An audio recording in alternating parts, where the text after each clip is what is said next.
driving down the road. You can sort of hear a rump, rump, rump, rump. That's a rear wheel bearing, 2005 Subaru. And it gets worse and it gets better, which is weird. Should be able to hear pretty good there. Anyway, we're gonna fix it. I got a couple wheel bearings on eBay. I got a set. I'll just replace one, take a look at it, drive it again, make sure it's better. And if I need to, I'll replace the other one. But sometimes, you know, want to go and the other want to go right away, and the other times it won't. So anyway, the right rear is making noise. Gonna get taken out, replaced. Okay, here we are. Got the Subaru taken apart a little bit. You need to get the half shaft, the CV joint out, and the best way I found to do that is, you know, remove this arm here. It's just one bolt. It would be nice to remove this one here, but it's seized in place. So what I did, there's two link bolts up here. 1, 2. I marked them. This one is a camber. I don't think that one does anything. I marked it anyway. But anyway, once I lowered that, then I get the CV joint out. And I took it out of the differential too. There's enough room to move around there when that happens. I just want to make the CV, sure the CV joint's good. I could always get another one if needed. But here's the wheel bearing, and this is some of the noise I've been hearing. So it's a pretty good chance it's shot. It should be silent. I'll give you a before and after. So what I'm going to do is do this right on the car. I mean, realistically, I could take it off, but I don't have a press, so I'll leave the brakes on, leave everything on here. I'll pop this off with an axle puller. That should pop right out. But I do have a hydraulic, like a hole punch, that I can pop, hopefully pop it the rest of the way out. So let me get at it, see what's going on here. So I got the slide hammer hooked up. Okay, so what I'm doing here is I'm just taking out this hub, and with that hub is going to come half of the tapered roller bearing. So on the back side, what I did, I just put a, you can see it right there, I put a nut on the slide hammer and just two big washers. They're 5/16 18, but anyway, they'll fit through the bearing, but they hook onto the back side of the hub. So again, this hub will pop right out of there. Let me work it a little bit more. So again, you're just doing this. It comes out pretty easy, and that's the half the tapered roller bearing. We'll have to pull that off of there, off the hub. I don't think it'd be too big of a problem. And now we got to get this part out of here. This is what was all gnarly. So let me work at this a little bit. I'll get my puller set up, and we'll get that bearing out of there. Okay, here's the magic. This is a chassis punch. Usually you put these punches and dies in there and pop holes into sheet metal, whatever. I retrofitted it. Didn't really do anything to the punch itself. I just made some adapters. And now what I can do, this is like a 1010 press. So now what I can do, I can press these bearings in and out on a car. So this head, I'll get that all set up. Then I'll hook it to the hydraulic cylinder, and I'll pop that bearing right out of there. It's wonderful. Then with a different set of adapters, I can pop that bearing back in there. So let me set her up here. So I got the whole thing hooked up. I got a block on the back side of the tapered roller bearing, pushing it out. This thing's solid up against here, and this has enough clearance for the bearing to go through. So with a couple pumps, hopefully it's not too tight.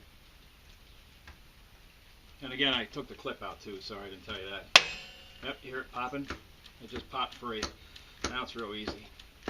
And this only has about 1 1/4 inch stroke, so once I hit the end of it, which is coming up pretty close I think, I'll have to readjust this a little bit. Okay, right there. So I'll have to readjust this.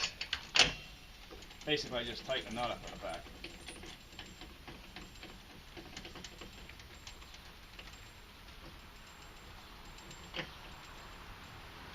And you'll see, you know, the bearing, well, you really can't see it too well.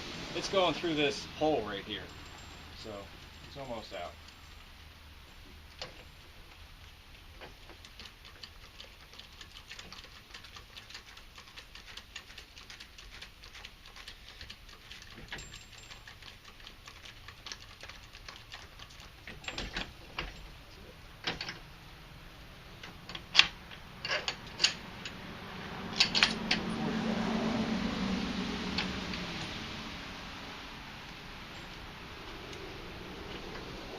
about the easiest way I've found to get these silly things in and out.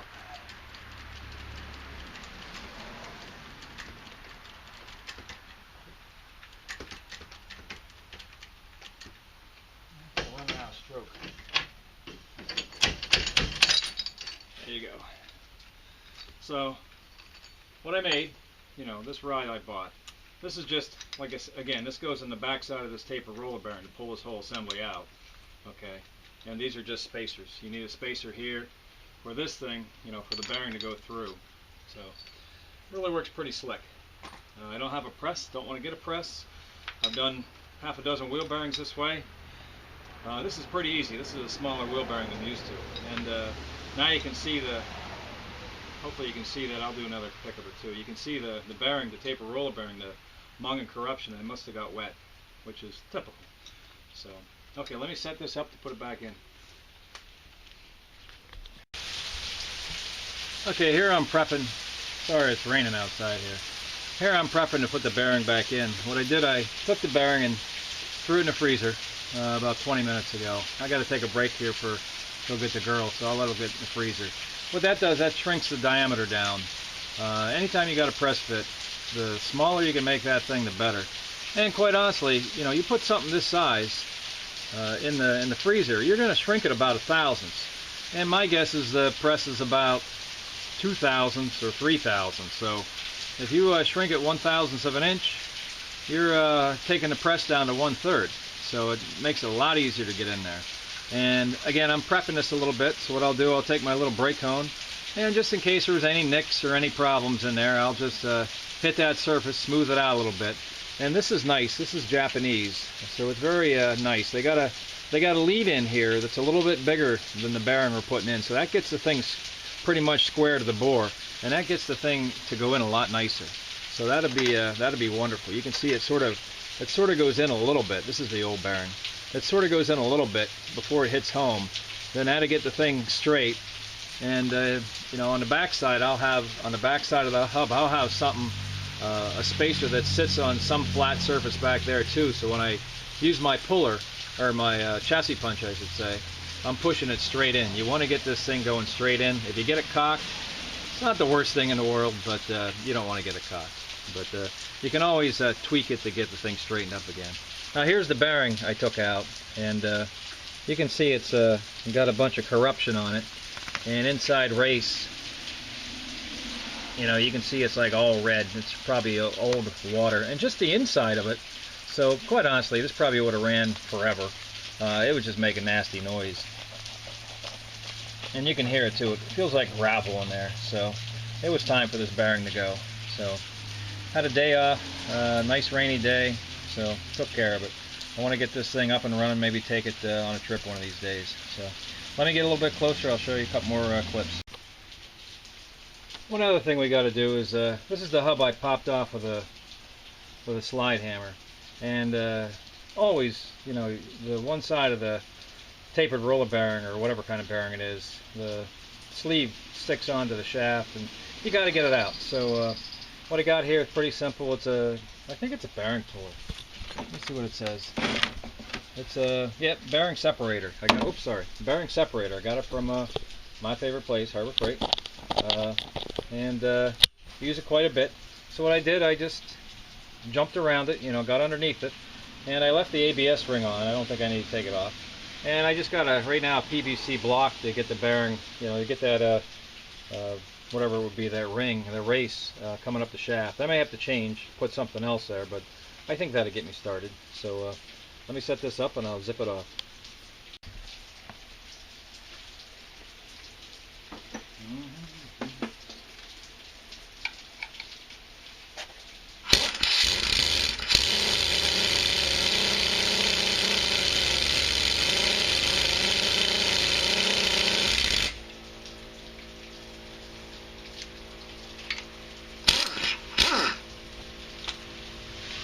You can see I got it most of the way off. Now I'll just that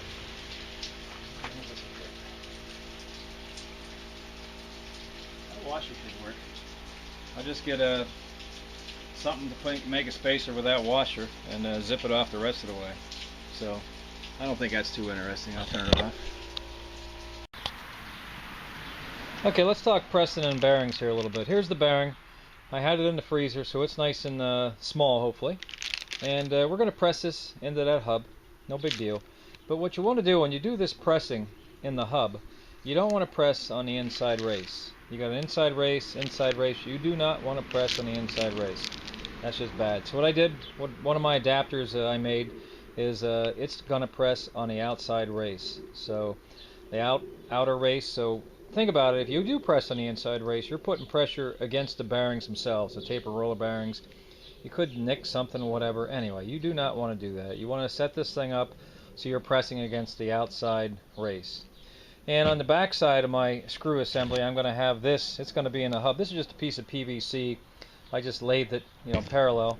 But I'll have that on a flat surface back there. So now when I get my hydraulic cylinder going, I'll be able to put this square into the bore, and it should go right in pretty easily. So let me set that up. So here's the setup. I got the head of the hydraulic unit. I got my adapter. This is the cold bearing, came out of the freezer. And I got a neat little spacer piece here. Let me put a flashlight on it. A little PVC piece with just basically a big fat washer. And this plastic piece fits right into a little bore that's back there. So now we're going to push the bearing in nice and straight. And, it's not a lot of press fit, which is good. It doesn't need to be a lot of press fit.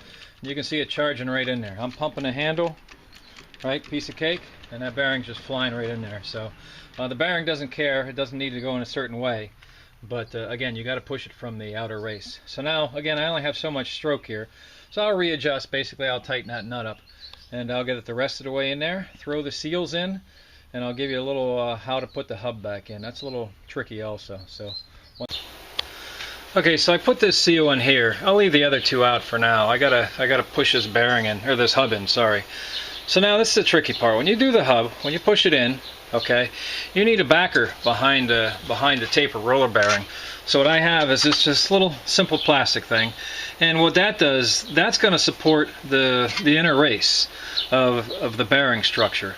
Again, since you're pushing this hub in, you need to support that inner race. Otherwise, if you don't hold something against the inner race, that when that starts pushing back there, it's going to pop that inner race and it's going to make a mess, and you're going to have to, put it back together or whatever.